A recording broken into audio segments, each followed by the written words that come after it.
सौरभ जोशी की शादी ये किससे होने वाली है। और ये कार्टून्स के एपिसोड्स के स्टार्ट तो बहुत अच्छे होते हैं, लेकिन आपने इनके एंडिंग्स को इमेजिन में नहीं किया होगा। अगर आप इस मंथ में पैदा हुए हो तो आपके लिए मेरे पास एक बुरी खबर है, पर वो मंथ कौन सा है और ये कौन सा फ्रूट है जिसे बस आप सूंघ के अपनी भूख मिटा सकते हो, उसे खाने की जरूरत ही नहीं है कि ये कौन सा फ्रूट है। भाई वीडियो को एंड तक देखना क्योंकि ये गजब फैक्ट से भरा हुआ है। और अभी तक चैनल को सब्सक्राइब नहीं किया तो सब्सक्राइब करके बेल आइकन जरूर दबा देना। नंबर 15, क्या आपको पता है दुनिया का हर एक गोल्ड का टुकड़ा जो जमीन से निकाला गया था आज भी वो कहीं ना कहीं एग्जिस्ट करता है। ये सच है। गोल्ड एक ऐसा मेटल है जिसे ना कभी भी जंग लगता है और ना ही उसकी चमक कभी धुंधली पड़ती है। इसकी चमक ऐसी होती है जैसे ये कल ही बनाया गया हो। गोल्ड के एटम्स इतने स्टेबल होते हैं कि वो हवा, पानी, एसिड, इनसे इसको कोई फर्क नहीं पड़ता। साइंस कहता है कि जितना भी गोल्ड अब तक अर्थ से निकाला गया है उसका ऑलमोस्ट हर एटम अभी भी दुनिया में कहीं ना कहीं मौजूद है, चाहे किसी के रिंग में, बैंक लॉकर में या ओल्ड फोन के मदरबोर्ड में। नंबर 14, सिर्फ 5 में से 1 लोग अपने टोज को अलग अलग हिला सकते हैं। साइंस की माने तो हमारे टो मसल्स एक दूसरे से इंटरकनेक्टेड होता है और ब्रेन उन पे अलग अलग कंट्रोल रखना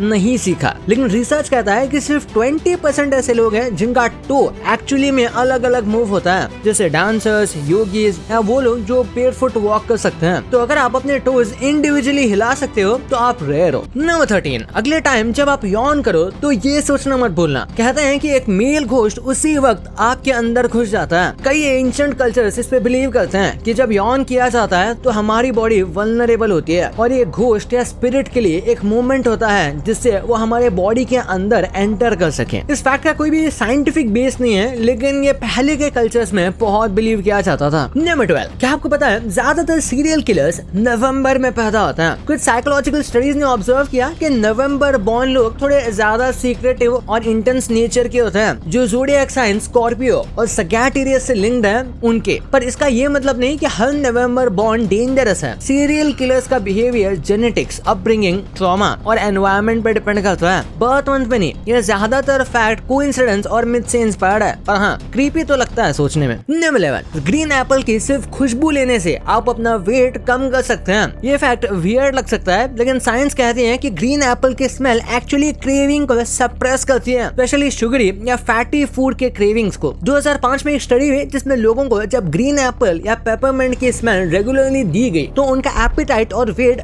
दोनों कंट्रोल में आ गए। नंबर 10, एक ABC बुक है जिसमें दिखाया गया है कि कैसे बच्चे अल्फाबेटिकली डाई करते हैं। एडवर्ड गोरे द गैस्ट्रिलम टाइनीज, ये एक डार्क ह्यूमर से भरा चिल्ड्रंस बुक है जिसमें A to Z तक 26 बच्चों की अनयूजुअल डेथ्स दिखाई गई हैं, जैसे A for Amy who fell down the stage. इसका आर्ट स्टाइल इनोसेंट लगता है लेकिन कंटेंट बहुत डिस्टर्बिंग है। बुक का मकसद द क्लासिक नर्सरी राइम्स के चीयरफुल टोन को डार्क सटायर में बदलना है। गोरे का काम क्रीपी और आर्टिस्टिक दोनों माना जाता है। मतलब ये टिपिकल ABC बुक नहीं है, ये नाइटमेयर्स का अल्फाबेट है। नंबर 9, क्या कभी आपने सोचा है कि इस दुनिया में चीजें लिमिटेड है लेकिन नंबर्स इन्फिनिट। इसका मतलब है चीजें गिनकर खत्म हो सकती हैं पर उन्हें गिन के एक्सप्रेस करने वाले नंबर्स कभी नहीं। मैथ्स में इसे इन्फिनिट कहते हैं और ये लॉजिक बताता है कि नंबर्स दुनिया से नहीं हमारे दिमाग से आते हैं। नंबर 8, ये फैक्ट आपको अजीब लग सकता है लेकिन ये सच है। कई स्टडीज जैसे FBI प्रोफाइलिंग रिसर्च कहती है कि एवरेज ह्यूमन अपनी लाइफ में 16 से ज्यादा मर्डर से मिलता है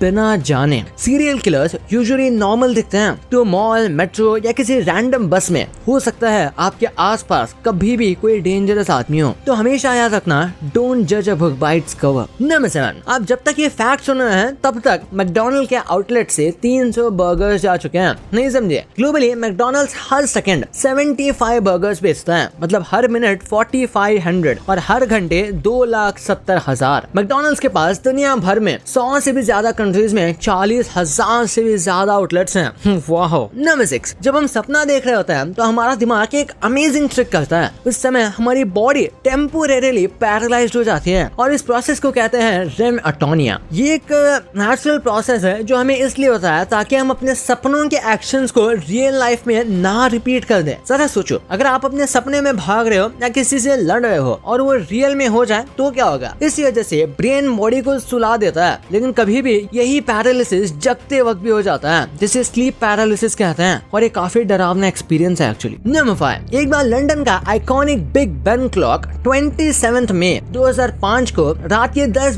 5:07 पर अचानक रुक गया था। कारण था मैकेनिकल फॉल्ट, शायद हीट या स्ट्रेस की वजह से। अगले दिन सुबह तक ये रिपेयर भी हो गया। क्लॉक्स में ऐसे ब्रेकडाउन्स नॉर्मल है, पर ऐसे लेजेंडरी क्लॉक का ब्रेकडाउन ये हिस्टोरिक माना जाता है। नंबर 4, SpaceX ने अपने लॉन्च पैड पर SLC-40 पर एक नया इमरजेंसी सिस्टम इंट्रोड्यूस किया है। एक हाई स्पीड इन्फ्लेटेबल स्लाइड, बिल्कुल एयरप्लेन स्लाइड जैसा। जैसे कि आप इस वीडियो में देख सकते हैं, ये पूरा स्लाइड एक बंद टनल जैसा बना हुआ है, जिसमें एस्ट्रोनॉट सीधे अंदर से स्लाइड करके सेफ जगह पहुंच जाते हैं। पहले के टाइम में नासा के लॉन्च पैड्स पर slide wire basket system use होता था, एक ओपन केबल जिसमें एस्ट्रोनॉट्स को लटक के नीचे आना पड़ता था, लेकिन इसमें ऐसा बिल्कुल नहीं है। नंबर 3, ज्यादातर लोग गूगल रोज यूज करते हैं, लेकिन उन्हें ये पता नहीं कि गूगल असल में बिलियंस कैसे कमा लेता है। सर्च एड से लेकर यूट्यूब तक हर क्लिक गूगल के लिए पैसा बना रहा है। विश्वास नहीं होता? ये देखिए, ये ब्रेकडाउन आपका दिमाग हिला देगा। गूगल का सबसे बड़ा पैसे कमाने का सर्च है एडवर्टाइजिंग, जहाँ से वो $164 बिलियन कमाता है, और ऊपर एड्स दिखते हैं, वो भी इसमें काउंट होते हैं। यूट्यूब एड से लगभग $40 बिलियन का रेवेन्यू आता है। गूगल नेटवर्क एड्स जो दूसरी वेबसाइट्स पर दिखते हैं, और गूगल क्लाउड सर्विसेज से 33 बिलियन का प्रॉफिट आता है, जिसे कंपनीज और डेवलपर्स यूज करते हैं। और बाकी के सोर्सेज जैसे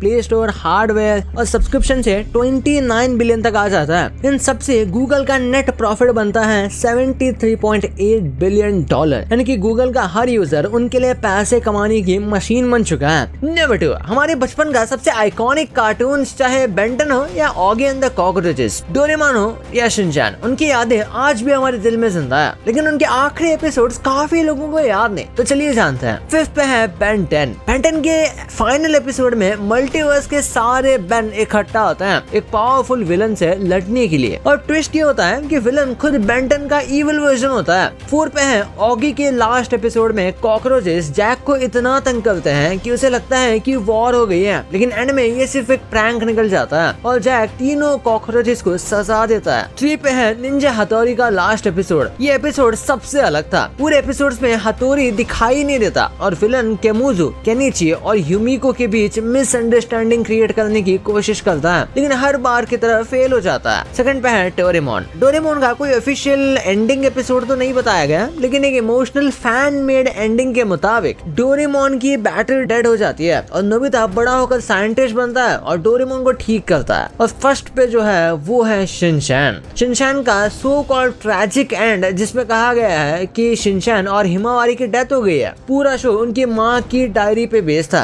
पर ये सिर्फ रूमर निकला। शिनचैन का कोई ऑफिशियल एंडिंग अभी तक आया ही नहीं। क्रिएटर्स के मुताबिक जब तक उनकी टीम और उनका वॉइस ओवर आर्टिस्ट एक्टिव है, तब तक शो चलता रहेगा। नंबर 1, जैसे कि आपको सबको पता है कि सौरभ की जल्द ही शादी होने वाली है, लेकिन किससे होने वाली है ये किसी को नहीं पता। यूट्यूब पे कई सारे वीडियोस हैं, कई सारे स्पेकुलेशंस लगा चुके हैं कि आखिर सौरभ जोशी की वाइफ आखिर कौन है। तो चलिए जानते हैं। सबसे पहले बात करते हैं पीरू की। इस लड़की को काफी लोग सौरभ जोशी की होने वाली वाइफ बता रहे हैं, जो उनके साथ वीडियो सॉन्ग में फीचर हो चुकी है, लेकिन सौरभ के मुताबिक उनकी होने वाली वाइफ अभी तक उनकी वीडियो में नहीं आई, यानी वो लड़की पीरू तो है ही नहीं। नेक्स्ट आती है श्वेता जोशी। दोस्तों, ये वो लड़की नहीं हो सकती, क्योंकि श्वेता उनकी एक कजन है, और ये बात उन्होंने खुद ही लाइव आकर बताई थी। नेक्स्ट बात आती है जिया शर्मा की। लोगों ने इन्हें सौरभ जोशी की फ्यूचर वाइफ बना दिया, लेकिन जिया शर्मा ने खुद ही अपने इंस्टाग्राम में इस बात को डिनाई कर दिया। लेकिन हाल ही में वायरल हो रहे मास्क वाली वीडियो पे सबसे ज्यादा शक जा रहा है, क्योंकि सौरभ ने एक व्लॉग में कहा था कि मैंने और मेरी वाइफ ने मास्क लगा के रखा है। अब इनका नाम तो किसी को नहीं पता, लेकिन सौरभ जोशी ने अपने फैन से खुद ही प्रॉमिस किया है कि वो अपने होने वाली वाइफ का फेस खुद रिवील करेंगे। बस अपने आप से स्पेकुलेशंस ना बनाया जाए, ये उनकी दरख्वास्त है। तो आपको क्या लगता है दोस्तों, आखिर कौन हो सकता है सौरभ जोशी की फ्यूचर वाइफ? भाई ये तो आपको पता चल गया, पर सोशल मीडिया पे फेमस हुए ये लोग आज क्या कर रहे हैं? और बचपन में ये जो आप इमेजिनरी क्रीचर्स को देखते थे, क्या ये सच में एग्जिस्ट करते हैं? और कैसे ये जो वर्ड है ओके, इसमें एक पूरा का पूरा आदमी छुपा हुआ है, वो कैसे इस वीडियो में पता चलेगा? तो इस वीडियो को जाके अभी देखो, यही पर है। और अभी तक इस वाली वीडियो को लाइक नहीं किया तो इस वीडियो को लाइक करके चैनल को सब्सक्राइब जरूर कर देना। तो मिलते हैं अगले वीडियो में, तब तक के लिए बाय।